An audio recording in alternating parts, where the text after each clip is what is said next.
Hai teman, selamat datang di channel Sekate New.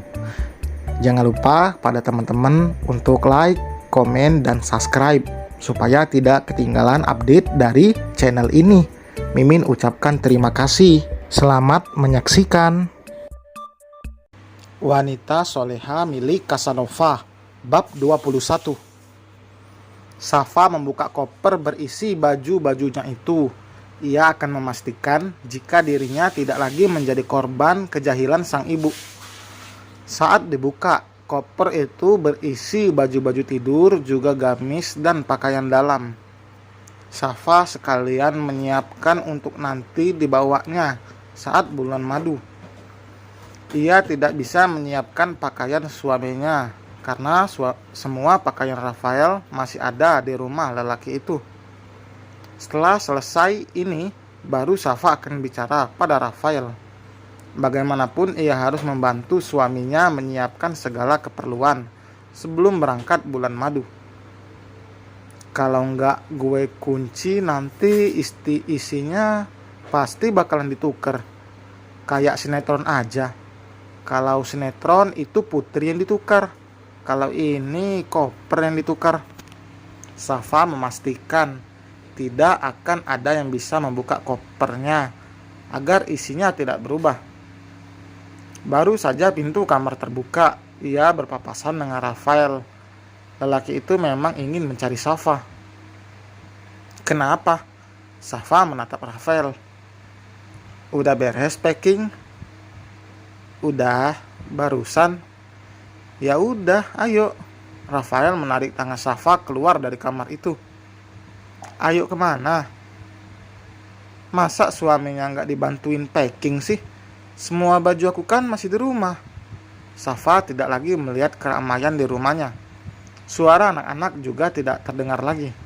Rafael mengatakan jika anak-anak pergi ke taman bersama dengan yang lainnya. Anak-anak Safa tidak akan rewel jika bersama dengan neneknya. Berbeda jika dititipkan pada orang lain. Meskipun Safa dan Rafael bulan madu 1 bulan pun tidak akan ada masalah untuk anak-anak.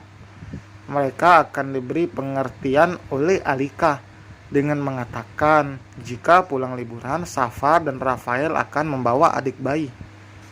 Untuk pertama kalinya Safa masuk ke dalam kamar Rafael.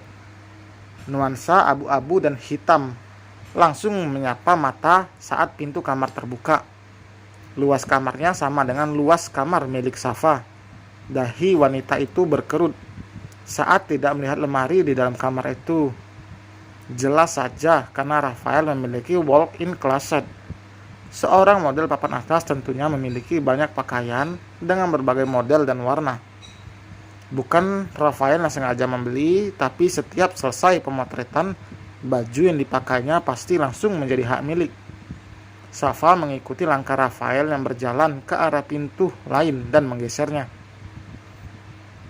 Gue aja yang cewek kalah sama dia, gumam Safa tanpa sadar saat melihat banyak koleksi pakaian milik Rafael. Pakaian formal, baju santai, dan baju tidur berada di lemari yang berbeda. Bahkan ada juga laci khusus untuk jam tangan dan ikat pinggang lelaki itu. Laci transparan itu membuat Safa ingin mengintip isi di dalamnya.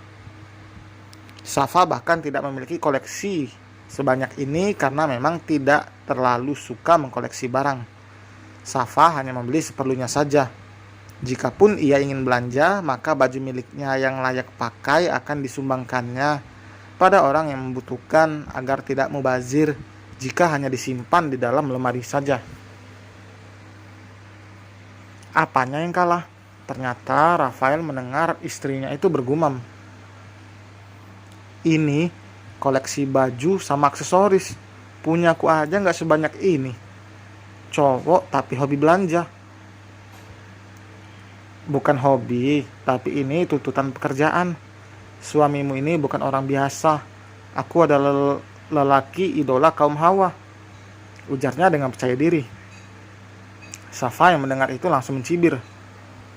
Sombong sekali Anda. Ingat, di atas langit masih ada Hormon Paris. Rafael tertawa. Kok Hotman Paris sih? Terserah aku dong, mulut-mulut aku. Mulai lagi Safa amnesia. Memang sulit untuk membiasakan diri agar bisa menjadi lebih baik lagi. Lupa jika lelaki di hadapannya itu adalah suaminya.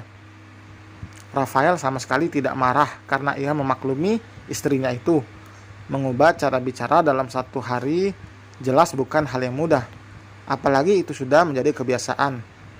Salah Rafael sendiri karena ia sudah terbiasa membuat Safa kesal. Jadi setiap Rafael bicara, Safa merasa terpancing untuk bersunggut-sunggut. Tidak langsung menjawab ucapan Safa.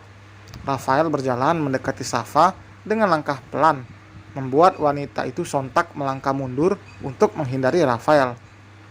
Seringai mengerikan terlihat di wajah tampan lelaki yang selalu penuh percaya diri itu. Mau apa? Tanya Safa dengan tergagap. Kamu nanya aku mau apa? Balas Rafael sambil menahan tawa karena melihat wajah ketakutan Safa. Jangan macem-macem ya, tegurnya. Gak bakalan macem-macem, cuman satu macem doang kok. Tubuh Safa kini sudah menempel di tembok. Ia tidak memiliki ruang lagi untuk bergerak karena tangan Rafael mengunci di kedua sisi tubuh Safa. Lelaki itu menundukkan wajahnya agar bisa lebih leluasa memperhatikan wajah cantik istrinya. Mata Safa sontak terpejam saat merasakan ibu jari Rafael menyentuh mulutnya. Bahkan lutut Safa sudah lemas. Ia tidak akan mampu jika sudah diperlakukan seperti ini. Ini punya siapa? Punya kamu. Boleh nggak aku miliki? Tanya Rafael dengan suara berat. Sepertinya lelaki itu sudah masuk ke dalam permainannya sendiri. Berniat untuk menggoda, malah ia sendiri yang tergoda. Pesona Safa memang tidak mampu untuk ditolak. Safa menelan ludahnya dengan susah payah. Kedua tangannya bahkan mengepal di sisi tubuh, menahan gejolak di dalam dada. Rafael sudah berhasil membuat debaran jantung Safa menggila, hanya dengan sentuhan kecil saja. Safa akui jika Rafael adalah pemain yang baik. Ia bisa menilai seperti itu karena Safa bukanlah gadis ingusan yang baru pertama kali menikah. Apalagi suaminya dulu sangat over dalam urusan ranjang. Bukan hal yang aneh jika Rafael adalah lelaki yang bisa melumpuhkan wanita dalam sekali sentuhan. Pertualangannya sangat panjang di dunia bebas. Sedikit banyak jelas ia berpengalaman. Sebelum menikahi Safa, Rafael sudah memastikan jika dirinya bersih meski masa lalunya dulu sangatlah kotor. Rafael juga rutin memeriksakan kesehatan untuk berjaga-jaga, jadi ia tidak khawatir. Soal masa lalunya, Rafael tidak akan pernah membuka sedikit pun cerita itu. Cukup itu menjadi kisah kelam yang harus dijadikan pelajaran agar Rafael bisa menjadi pribadi lebih baik lagi. Rafael akan menjaga anak-anak dengan baik, meski bukan darah dagingnya. Namun Rafael merasa dirinya harus bertanggung jawab. Ia menikahi Safa, berarti ia sudah siap dengan anak-anak Safa, yang juga akan menjadi tanggung jawabnya. Ini bukan soal materi, tapi soal didikan yang akan diberikan. Soal materi, anak-anak tidak kekurangan, karena mendiang ayah mereka memiliki perusahaan besar. Bahkan saat Aska masih ada, ia sudah menyiapkan tabungan masa depan untuk anak-anaknya. Mas, dahi Rafael berkerut mendengar panggilan lembut dari Safa. Untuk pertama kalinya ia mendengar itu dan suaranya begitu indah di telinga Rafael. Apa tadi? Kamu bilang apa? Rafael memancing Safa untuk kembali bersuara. Mas, tolong minggir, kita harus siap-siap, rengek Safa. Rafael memundurkan tubuhnya, membuat Safa memiliki celah untuk kabur. Saat Rafael lengah, Safa langsung meloloskan diri sambil tertawa lepas. Rafael menyadari jika Safa hanya mengerjainya saja. Ia pun mengejar Safa. Langkah Safa dibandingkan dengan Rafael jelas akan kalah. Rafael bisa dengan cepat mencekal tangan istrinya itu saat mereka berada di kamar. Rafael menarik Safa hingga tubuh wanita itu menubruk dada bidangnya. Tangan Rafael melingkar di pinggang Safa. Mulai berani jahil ya. Sepertinya Adinda harus diberikan hukuman. Muncul lagi kata Adinda yang selalu terdengar menggelikan di telinga Safa. Lepas dong, nanti kita ketinggalan pesawat tahu. Safa protes. Ia mencoba mendorong dada Rafael agar bisa melepaskan diri dari lelaki itu. Namun usahanya sia-sia karena tubuh Rafael yang besar dan berotot, sedangkan tubuh Safa kecil. Tubuh Safa bahkan tenggelam dalam dekapan lengan kekar Rafael. Enggak apa-apa, bulan madu di sini juga enggak masalah kok. Dimanapun tempatnya, asalkan sama kamu aku mau. Safa mencebik. Di hutan mau? Rafael terlihat berpikir. Boleh. Bagus loh kita bulan madu di sana, jadi nggak ada yang ganggu kita. Aku bisa kurung kamu sepanjang hari. Emangnya aku burung pakai dikurung segala? Bukan burung, tapi bidadari. Rasanya aku nggak rela kalau kamu dilihati sama cowok lain. Udah dong bercandanya.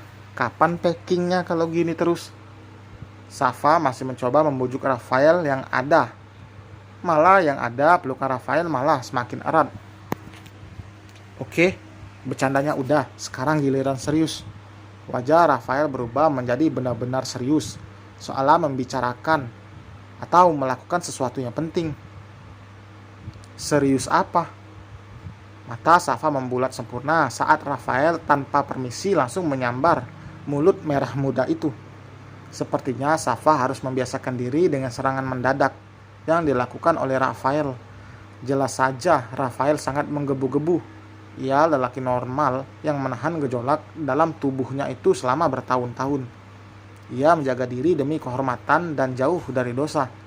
Saat yang halal sudah di depan mata, jelas tidak mungkin disia-siakan olehnya. Astagfirullah. Safa dan Rafael sontak melepaskan diri saat mendengar suara itu. Mereka melihat ke ambang pintu, ternyata Bu Yuni di sana. Maaf, Ibu nggak tahu kalau kalian ada di sini. Lanjutkan. Bu Yuni kembali menutup pintu kamar, membuat sepasang manusia itu menjadi salah tingkah. Dan selesai teman, terima kasih telah mendengarkan. Jangan lupa like, komen, dan subscribe. Sampai berjumpa di bab berikutnya. Bye.